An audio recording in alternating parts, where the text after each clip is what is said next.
Hi, everyone. Thanks for hanging out with us. I'm Kat Shear, and this is a special presentation from Clydesdale Media. Before we get started, I'd like to remind everyone about our sponsors. RX Smart Gear provides world-class jump ropes, grips, and other gear for us all. Use the code Clydesdale15 for 15% off your order at rxsmartgear.com. Mobility Movement is a program that teaches you how to increase your capacity to heal, reduce recovery time, and restore your nervous system to peak health. Everyone gets a 7-day trial, and after that, our followers get their first month free when they use the code Clydesdale Free Month at mobilitymovement.com. That's mobilitymvmnt.com. And finally, C4 Energy delivers the most effective, best tasting, and highest quality products. Get 20% off when you use the code Clydesdale at checkout at c4energy.com. That's C4energy.com. I'm getting so good at saying all that stuff really fast. Today on Meet the Athlete, we are chatting with Granite Games semifinalist Chelsea Nicholas. Chelsea, thanks for joining. How are you? Good. How are you? I'm good. You are about to go into a semifinal in less than a week. How are you feeling? I'm feeling excited, nervous in a good way, and just ready to be out there. I love it. I love it. Now, you've been to Granite Games before. It's been a while, but yes. Was that in 2019? No, it was, let's see, probably like 2017 or it's been a while since I've been out to Minnesota for Granite Games. Okay. Same vibe, I will tell you, just from, experiencing it back in the day and now with the new ownership. I'm sure you thought it was a great comp. It was one of the big ones. Where are you from? Seattle. Okay. So you've got a ways to go. Oh yeah. Right. This is you're 8 a.m., right? Yeah. Yep. We're like 8 a.m., 2 a.m., 2 p.m., Yeah. wherever we're going to meet. So I did a little research just on the CrossFit.com website. Your best finish, 8th place at West Regionals in 2018. Yep. So you were out in Del Mar? Yep. That's like epic. It was such a cool venue and probably my favorite regional. So was that the one where they introduced the handstand obstacles? We did have that year. Yep. Yeah. Okay. How'd you do on that event? Pretty good. Yeah, I mean, you can be good at handstand walking and then you throw in the obstacle course and that's like a whole nother element, but it just takes practice and learning how to, I guess, control your balance because you go up and then down. So it's like getting momentum, then putting on the brakes. Yeah, right. When you're going up, you have to kind of be a little bit forward and then trying to slow down on your way down. Yeah. There's some holes in your history, just according to CrossFit Games, and I'm sure everyone can sort of put the pieces together to figure out why, but I'm gonna let you explain. Okay. 2019, 2020, we don't see you on the leaderboard. What was going on in your life? So let's see, I've been doing CrossFit for about 10 years, and for about 5 or 6 of those, I was very focused training, working with the coach, just chasing that regional finish to qualify for the games.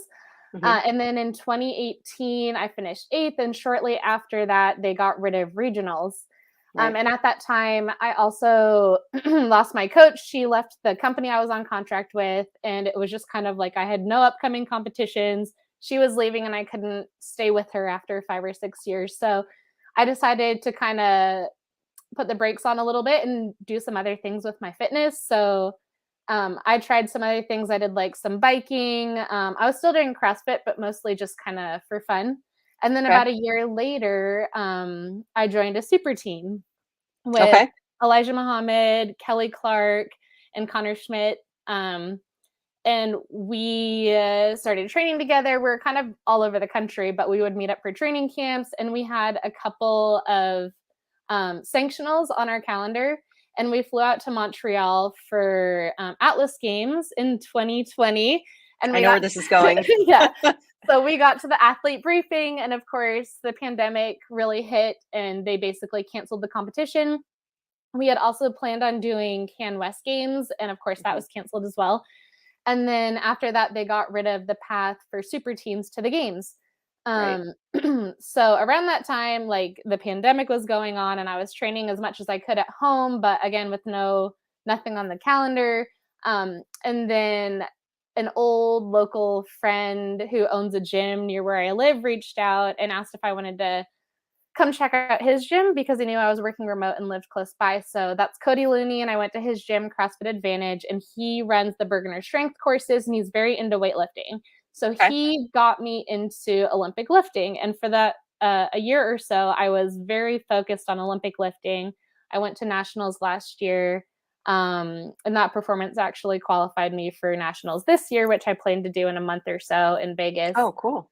Um, but basically, yeah, a year of focus on strength. And then I'd say after nationals last year, so starting in about July, I just started hopping into the CrossFit classes at his gym. And then I would add in a couple extra pieces. And I didn't necessarily have plans to compete in CrossFit this year, but Sure. the open went okay. And I was going to do quarterfinals just for fun. And the quarterfinals went really well. I'd And say top 40.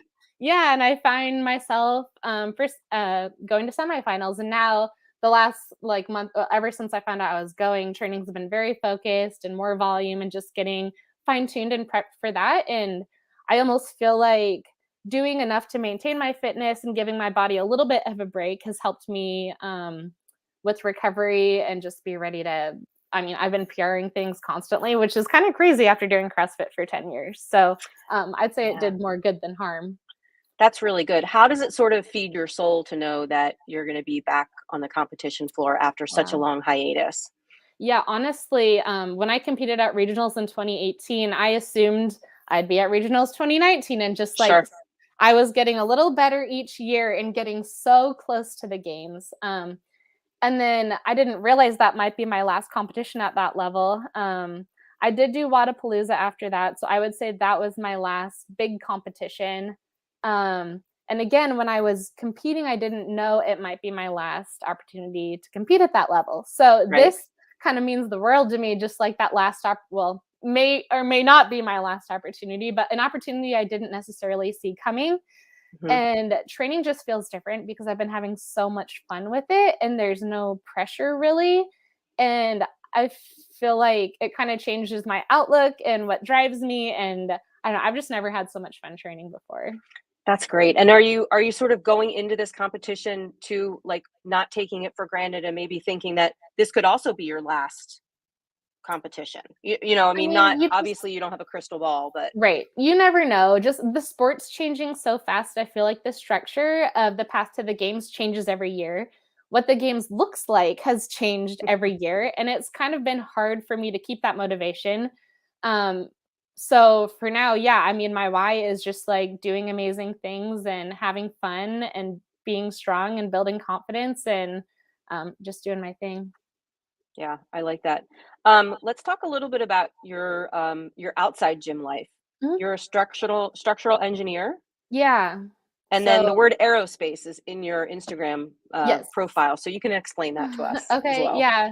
So I didn't start CrossFit until after college. I was very focused on school through college. I studied civil engineering and then a master's in civil with an emphasis in structures. And then I started working at Boeing right after college. And when I started working there, I found okay, you work 8 hours a day and then you have no homework or studying. And I had all this free time on my hands. And that's when I started doing CrossFit. And growing up, I did gymnastics and track and cross country. So kind of used to that, like go to school, do after school sports, and kind of like kept with that structure of my life.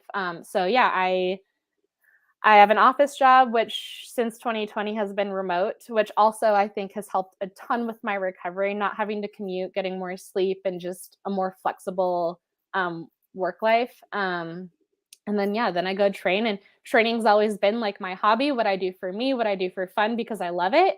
And I Sure, think that's why I've been able to keep doing it for so long. that's But yeah. great. So you mentioned training is fun for you. Are there any other things outside of the gym that you do for fun? Yeah, I'm an auntie. So I have a 6-year-old niece, a baby nephew, and then a 1-year-old nephew. And if I'm not working or at the gym, I'm usually doing auntie things, very Oh, close that's to fun. them. Yeah. That's great.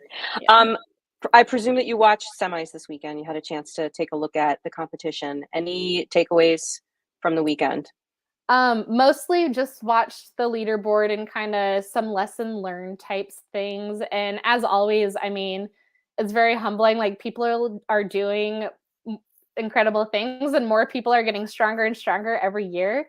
Um, So yeah, it just kind of gives you a number to try and shoot for. And I'll be doing another simulation this weekend, running through all the events to get a feel for them and hopefully learn a few more things for myself. Yeah, that was gonna be my next question. If you've done some kind of mock Mhm. competition weekend, you've done a couple of those already?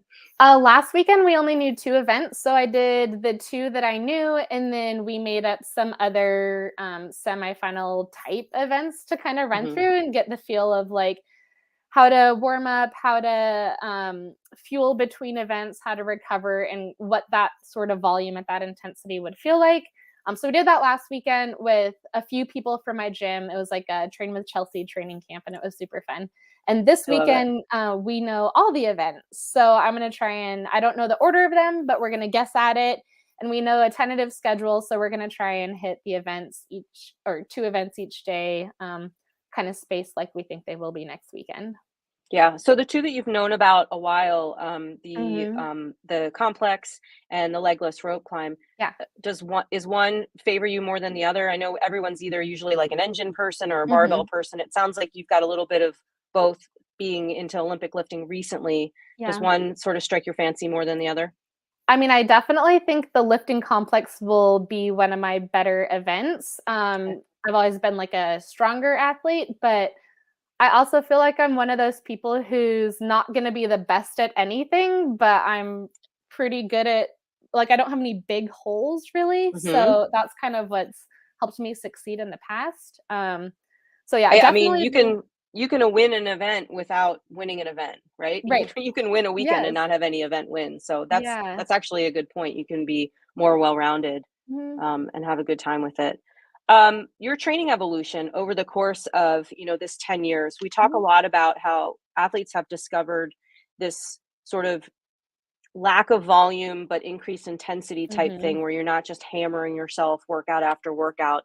Um, Presumably you figured that out. When did that happen and sort of how did that take place? Yeah, so when I was working with a coach, we knew that being someone who works full time out of the gym and just having like that commute and limited training hours in the day, we had to be really smart about things and very intentional about our training. So, pretty early on, we were kind of it's quality versus quantity and do everything you can and that you have control over. Um, so, I've been doing that a long time and um, it seems to have worked if you're just if you're intentional about things, you can make it work. Yeah, have you been pretty healthy, like injury wise? Yeah, actually. I mean, everyone has a couple little things, but for the most part, I've been very fortunate. Nothing too crazy and nothing holding me back. Nothing where I've had to take big breaks or anything like that. If something bothers me, I'll maybe avoid movements that hurt it for a little bit until it's feeling better and do some focused exercises to help build strength in that area and figure out what's causing it. But Yeah, nothing major. like any reasonable person would do, right? Right. That sounds Yeah. that sounds reasonable. Yeah. Who's got your coaches pass this weekend or next weekend? Cody Looney, he's the Cody owner of Looney's my going with you? gym, and yeah, he's been doing all of my, more focused programming, leading into the competition and all the mindset stuff, all that, he's my guy. Do you mostly train by yourself? Um, Historically, yes, when I was working with a coach that programmed individually for me, Mhm. that was always by myself, not even in a CrossFit gym, just like alone in a Globo gym kind of thing. Right. But now being at his gym, it's very community based. I hop in the classes and I'll scale up or do extra things. But um, for the first time ever, this last year or two has been training with people, and it's just the people in my gym. So it's been great. Yeah, that's cool. You're 34 years old. Mhm. Do you have master's aspirations when the time comes? Um, How do you feel about I that? I haven't really thought that far ahead. It kind of has a different feel to me. It's hard to believe that I'm already there, honestly. Right? Um, but I'm a competitive person and I love competing. And I think when I get there next year, when I qualify for quarterfinals, I'll of course do it full effort and see Mhm. what happens. And if I have the opportunity, then absolutely, I would love to keep competing. Okay, great. I mean, all the And girls in that division are the ones that I have competed been with the competing last 10 against, years. right? They've grown with True. me. So Yeah, that's true. So, last question, what's your goal? What's your ultimate goal for the weekend? I would love to finish top 5, and I feel like it's in reach. I know it's a pretty stacked competition, but I feel stronger than I've ever been. The confidence is there, and I feel like I've been putting in the focused work, at least recently, after giving my body some time to recover. So I don't think it's out of the question. I think I have as good of a chance as anyone. That's great. And besides myself, who's else will be cheering you on next weekend? There are about a dozen people traveling from Seattle to Minnesota with me, including my parents, my coach, and then just other gym members. So, and then I know I'll have all the support watching streaming, and I feel very supported this year. That's great. Well, be on the lookout for my co-host Scott. He'll be wearing a Clydesdale Media shirt. He'd love to meet you. Great. And I will be watching from Delaware and cheering you on. This has been great chance to get to know you, and we wish you all the best of luck and happy travels. Thank you so much. Thank you. Take care, Chelsea.